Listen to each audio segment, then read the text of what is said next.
Hello to all my dear companions on the Deep Dive channel. I'm the captain, and tonight we're going to dive into one of the darkest and most mysterious seas in history. A journey into the heart of an empire of fear, a place where a simple joke could cost you your life. I'll start our story with a joke. They say that one day Joseph Stalin, the fearsome leader of the Soviet Union, lost his pipe. He summons the head of the KGB and asks, "Have you seen my pipe?" The KGB chief says, "No sir, but we will find it." A few days later, Stalin calls again and says, "Comrade, don't worry. My pipe was in my desk drawer. I found it." But the KGB chief proudly replies, "Sir, we have achieved brilliant results. So far, we have arrested 100 people, and 99 of them have confessed to stealing your pipe." It might be funny, but this joke was found in the top secret archives of the KGB after the collapse of the Soviet Union. A joke that, during Stalin's time, was an unforgivable crime to tell. These jokes were the people's only escape from constant stress and anxiety, a way to cope with a power they could not change. But the main question is this: what force injected this much terror into society? What was the organization that monitored even the thought of a joke? Tonight, we travel into the heart of this beast. We want to understand where the KGB came from, and more importantly, whether it has truly reached its end. I promise that by the end of this journey, your perspective on history, and perhaps even on the world today, will be changed forever. To understand what kind of creature we're dealing with, let's begin our journey with a top-secret document. A document that defined the duties of the KGB and shows us that no living thing was hidden from its gaze. Task 1. Espionage against capitalist countries. How? By infiltrating everywhere.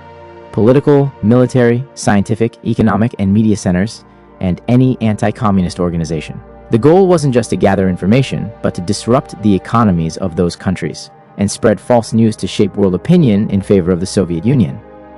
Task 2. Counter-espionage. This meant infiltrating the enemy's spy systems. And what was the scope of this operation? From elementary schools inside the Soviet Union to the Central Committee of the Communist Party and foreign embassies. Every Soviet embassy in the world had a KGB unit and was tasked with monitoring all foreign diplomats. But Task 3 is the most terrifying part of the story: combating anti-revolutionary and anti-Soviet elements. What does this mean? It means defending the borders, fighting religious institutions, appointing guards for officials, securing communications, and, of course, wiretapping the calls and messages of all citizens, pursuing and surveilling them, and neutralizing foreign radio programs. Imagine for a moment. There was a law in the Soviet Union that guaranteed the privacy of citizens' correspondence. But this very organization had direct orders to read all letters. The country's postal center was, in effect, a branch of the KGB. From infiltrating the CIA in America to following a simple worker or a priest in a remote village, all of it was part of this organization's duties. How was this ever-present monster born? To find the answer, we must turn the helm of our time ship backward, much further back than the Russian Revolution. We must go back hundreds of years, to when the first seeds of this shadow government were planted in Russian soil. Our journey begins in the 16th century, in the court of Ivan IV, known as Ivan the Terrible, the first Tsar of Russia. Ivan was deeply paranoid and distrustful of those around him. In his mind, he was always facing conspiracies from the boyars, the great nobles and landowners. For this reason, he created a personal security force for himself called the Oprichnina. The members of this group, called Oprichniki, wore black clothes and hung a dog's head and a broom from their saddles. The dog's head symbolized unquestioning loyalty to the Tsar, and the broom symbolized sweeping away traitors. They were the first secret police in Russian history. A ruthless force that took orders directly from the Tsar and was accountable to no one but him. They had the right to arrest, torture, and execute anyone they deemed suspicious. This pattern, an extra-legal security force loyal to the nation's top leader, became forever embedded in Russia's political DNA. Centuries passed, and this pattern was repeated again and again. Under Peter the Great, a secret investigation office was formed. In the 19th century, the Tsars created the Third Department, whose job was to suppress dissidents. And finally, in the late 19th century, the most fearsome Tsarist political police, the Okhrana, was born. The Okhrana were masters of psychological warfare and infiltration. They had spies in every revolutionary group, from socialists to anarchists. They were so successful that sometimes the Okhrana's own spies became the leaders of those groups. It's interesting to note that one of the Okhrana's famous informants was a young Georgian revolutionary named Ioseb Jugashvili, a man the world would later know as Stalin.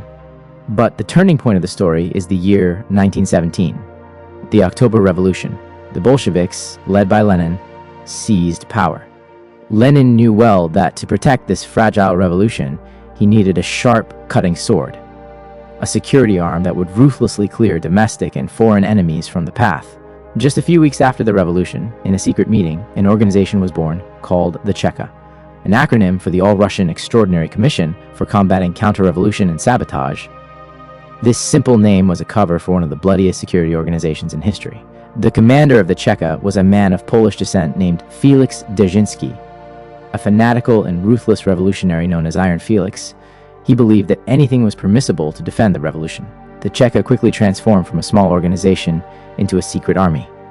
They held summary trials and executed thousands of people without due process. In 1918, an assassination attempt was made on Lenin, which he barely survived. This event became the pretext for launching a project called the Red Terror. The Cheka officially announced that anyone even suspected of opposing the Bolsheviks would be destroyed.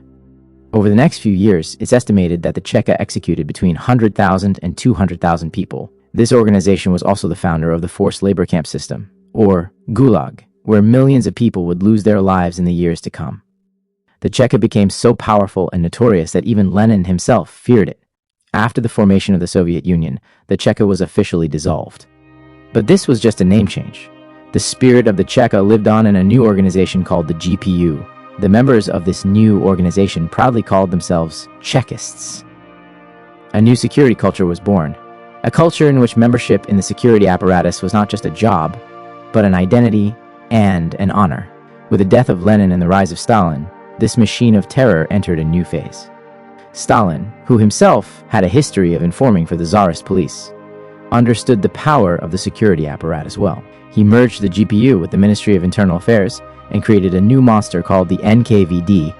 The NKVD was no longer just a secret police force, it was a state within a state. They were responsible for everything, from the traffic police and fire departments to, of course, managing the Gulag labor camps. In the 1930s, Stalin launched the Great Purge, under the pretext of eliminating enemies of the people, millions of party members, army commanders. Intellectuals, artists, and ordinary citizens were arrested, tortured, and executed. The NKVD was Stalin's primary tool in this bloody cleansing. World War II made the organization even more powerful. They were responsible for finding German spies, suppressing any opposition behind the front lines, and even managing military units whose job was to shoot their own soldiers if they tried to retreat. After Stalin's death, a brief period of relative calm emerged. Khrushchev, the new Soviet leader, tried to reduce the power of the security apparatus. He dissolved the NKVD and, in 1954, established a new organization with a new name, the KGB, the Committee for State Security. The KGB was supposed to be a controlled organization under the supervision of the party, but soon this new child followed the path of its predecessors. With the start of the Cold War, the KGB became the main weapon of the Soviet Union in its intelligence war with the West. They had a network of spies and informants all over the world, from stealing the secrets of the American atomic bomb to supporting guerrilla groups in Africa and Latin America. The KGB had reached the peak of its power. They controlled everything not only abroad, but also at home. Every office, every factory, every university had a KGB representative. Millions of ordinary people collaborated with the organization as informants, reporting on their friends, neighbors, and even their own family members. And this is where the story reaches its climax. In the 1980s, Mikhail Gorbachev became the leader of the Soviet Union. With his policies of glasnost and perestroika, he intended to open up the country's political and economic space. But these reforms shook the foundations of the Soviet Empire. The KGB, inherently a conservative organization opposed to change, became the biggest enemy of Gorbachev's reforms. In August 1991, a group of hardliners from the Communist Party, with the support of parts of the KGB, staged a coup against Gorbachev. But the coup failed. This failure was the final nail in the coffin of the Soviet Union. A few months later, the Soviet Union officially collapsed and the KGB was dissolved along with it. This was the end of the 74-year story of the most fearsome security apparatus of the 20th century. Or at least, so it seemed. Remember at the beginning of this journey, I asked you if the KGB had truly ended?